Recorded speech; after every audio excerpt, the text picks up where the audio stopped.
This step is something small but powerful, and it is amazing how a lot of people don't know about this. We will be talking about the context menu attribute and how it will improve your workflow. Welcome back to 100 Tips in Unity. This is episode 10. The context menu attribute lets you run any method straight from the inspector.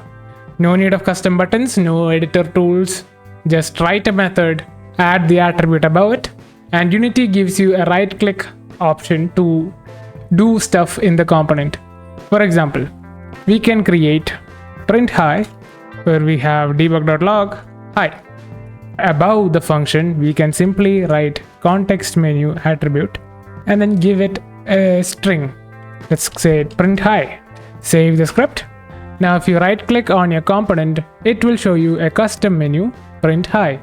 Once you click on this, you can see that hi gets printed in the console. It executes the function. This eliminates the use of a lot of editor-based tools, but you can do quick and simple stuff like that very easily with the help of just a simple attribute that already is built into Unity. This is great, right? Let me show you some useful examples where this may be useful. These examples are things that I've come up with. It's nowhere near perfect. But let's say we are testing a scene and we just simply want to reset the position of the player. We can create a reset position function and then add a context menu attribute to it. If I give it a custom position like this, I can click reset position and it will reset it back to 0. You don't need to have public functions. This also works on private ones as well. Or let's say if we are working on an inventory system which has a few test items, we can create a clear inventory function and add a context menu attribute to it to clear it instantly with one click. Okay, it's very easy to set up.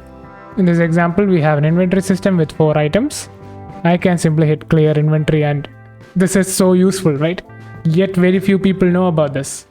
You can also use it for reinitializing values. In this enemy controller, you can, whenever you're spawning, you can set the speed and the rotation.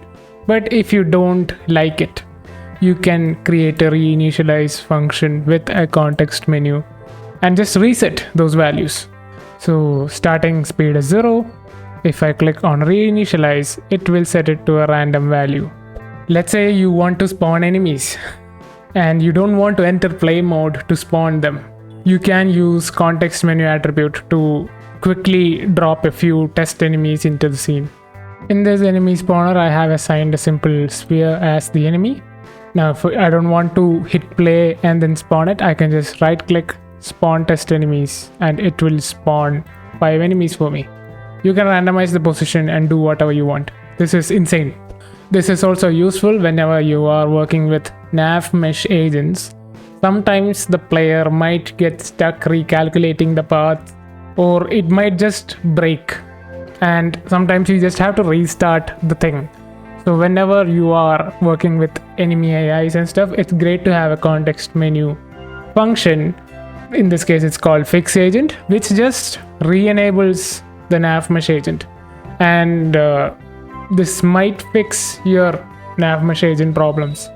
I don't have a not working nav mesh agent right now, but yeah, this could also be a great example where context menu could be of use. It's important to know that you can't have parameters inside the function. If you really do want that added feature, a workaround is to have a serialized variable. That's it. For example, damage dealer deals the damage.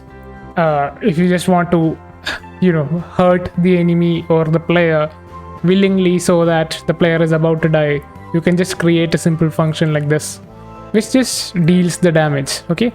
Normally you would call something like take damage function, or you typically should use an interface. But hey, this is just an example. The applications are endless, by the way. And yes, as you've seen, it works in the edit mode. You don't really need to have execute in edit mode enabled. That's it for today's step. If you haven't tried context menu before, please add it to your workflow.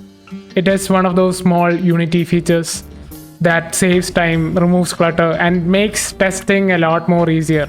So just start using it. Subscribe if you want more tips.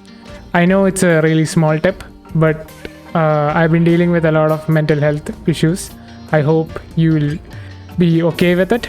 I promise that I will upload a video every single week, no matter what it takes. So I decided to go with something smaller for this episode. I hope it will be okay. And yeah, take care. I will see you in the next one. Thank you. I love you.